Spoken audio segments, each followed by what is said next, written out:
السلام علیکم ورحمۃ اللہ وبرکاتہ نحمدہ ونصلی علی رسولہ الکریم اما بعد فاعوذ باللہ السمیع العلیم من الشیطان الرجیم من ہمزہ ونفخہ ونفثہ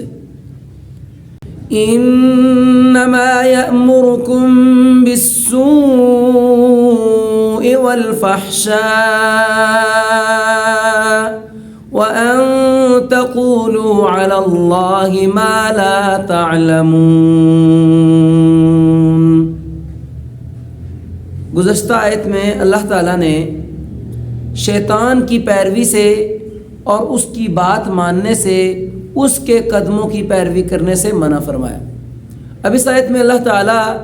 شیطان کا کام کیا ہے اس کا تذکرہ کر رہے ہیں۔ اس کا کام یہ ہے کہ وہ تمہیں ہمیشہ برائی کا حکم دیتا ہے اور فحاشی کا حکم دیتا ہے۔ برائی کہتے ہیں ہر وہ کام جو اللہ اور اس کے رسول کی نافرمانی میں ہو، وہ ہوتی ہے برائی۔ اور فحشا کسی بھی کام سے جب بندہ حد سے گزر جاتا ہے، اللہ کی حدوں کو کراس کر جاتا ہے، اپنی مرضی میں اتنا آگے بڑھ جاتا ہے کہ اس کو یہ خبر ہی نہیں رہتی کہ میں یہ جو کام کر رہا ہوں یہ اللہ کو ناراض کرنے والا تو نہیں ہے، رسول اللہ صلی اللہ علیہ وسلم کے طریقے کے خلاف تو نہیں ہے۔ وہ عبادات ہوں یا معاملات یا گھر کے معاملات ہوں، کسی بھی قسم کا کوئی مسئلہ ہو تو جب وہ حد سے بڑھ جاتا ہے اور وہ کام کرنے میں وہ ذرہ برابر بھی یہ نہیں سوچتا کہ آیا اللہ تعالیٰ کو یہ کام ناراض کرے گا یا خوش کرے گا، تو یہ ہوتی ہے فحشا، حد سے بڑھ جانا، کسی بھی کام میں بغاوت کی حد تک چلے جانا۔ وَأَن تَقُولُوا عَلَى اللَّهِ مَا لَا تَعْلَمُونَ، اور تمہیں اس بات کا حکم دیتا ہے کہ تم اللہ پر وہ باتیں کرو جو تم نہیں جانتے۔ یعنی بعض دفعہ کوئی بھی بندہ وہ اگر کوئی بات کرتا ہے اور اس کو اس کے بارے میں یہ کہا جائے کہ اس کی کیا دلیل ہے، تو بغیر علم کے اگر وہ یہ کہہ دے کہ یہ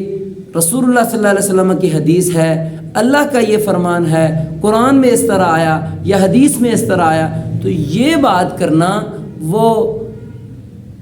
بات ہے جو وہ نہیں جانتا اور اللہ پر وہ جھوٹ مان رہا۔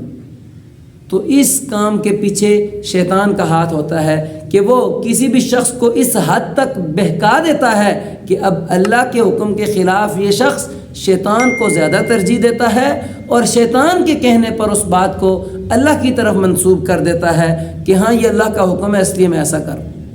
یہ رسول اللہ صلی اللہ علیہ وسلم کا حکم ہے۔ وَأَن تَقُولُوا عَلَى اللَّهِ مَا لَا تَعْلَمُونَ، اور تم اللہ پر وہ بات کرو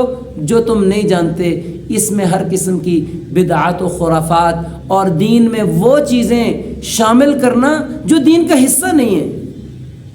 دیکھیں ہمارے معاشرے میں لوگوں میں کس قدر ایسے کام وہ رائج ہو چکے ہیں، ایسی باتیں وہ رائج ہو چکی ہیں اور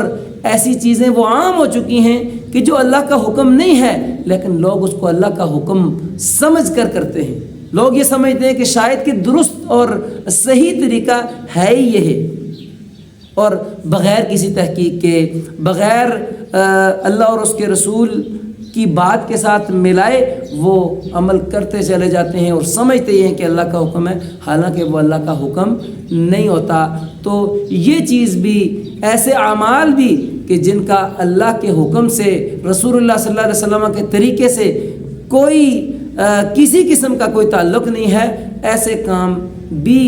وہی چیز ہیں کہ اللہ پر وہ بات کرنا جو نہیں جانتے، یعنی بغیر علم کے اپنی طرف سے بنائے ہوئے کام وہ شروع کر لیں اور اس کو یہ سمجھیں کہ یہ اسلام کا حصہ ہے۔ تو یہ چیز پیچھے کیا ہوتا ہے؟ شیطان، وہ تمہیں فحاشی، بے حیائی کا حکم دیتا ہے اور اس چیز کا حکم دیتا ہے کہ تم اللہ پر وہ بات کرو جو تم علم نہیں رکھتے۔ لہٰذا میں اور آپ یہ سوچیں، یہ دیکھیں اور اس پر غور کریں کہ ہم جو بھی عمل کرتے ہیں تو کیا ہمارے پاس اس کی کوئی دلیل ہے؟ کیا اللہ اور اس کے رسول کے احکامات میں سے کوئی حکم اس پر موجود ہے؟ یا جو کام ہم کرتے ہیں اللہ اور اس کے رسول اس سے راضی ہوتے ہیں یا اللہ اور اس کے رسول کی نافرمانی ہم کرتے ہیں تو اس کے پیچھے شیطان ہوتا ہے۔ میرے بھائی، اللہ تعالیٰ ہمیں ہمیشہ شیطان سے محفوظ رہنے کا، اس کی پیروی نہ کرنے کا، اس سے بچنے کا اللہ تعالیٰ ہمیں حکم دیتے ہیں، اور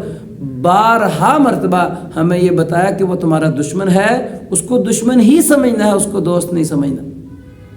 تو لہٰذا ہمیں اپنے ہر عمل سے پہلے اس کی تحقیق کر لینی چاہیے، اگرچہ وہ کسی کی بھی منہ کی بات ہو، بڑے سے بڑا کوئی دیندار ہی کیوں نہ ہو، اگر اس کی بات بھی ہم اللہ اور اس کے رسول کی بات سمجھ کر مان لیں گے اور اس کی تحقیق نہیں کریں گے کہ یہ بات درست ہے یا غلط، اس کی کوئی قرآن و سنت میں دلیل ہے یا نہیں، تو ہم سیدھے راستے سے بھٹک جائیں گے جب ہم اس کو اللہ اور اس کے رسول کی بات کے ساتھ ملا کر اس پر عمل نہیں کریں گے۔ اللہ تعالیٰ ہمیں اس سے محفوظ رکھے اور ان اعمال سے اللہ تعالیٰ ہمیں بچائے کہ جو اللہ پر جھوٹ باندھنے کے مترادف ہیں۔ اللہ تعالیٰ ہمیں جب تک زندہ رکھے اسلام پر، موت دے تو ایمان کی حالت میں۔ السلام علیکم ورحمۃ اللہ وبرکاتہ۔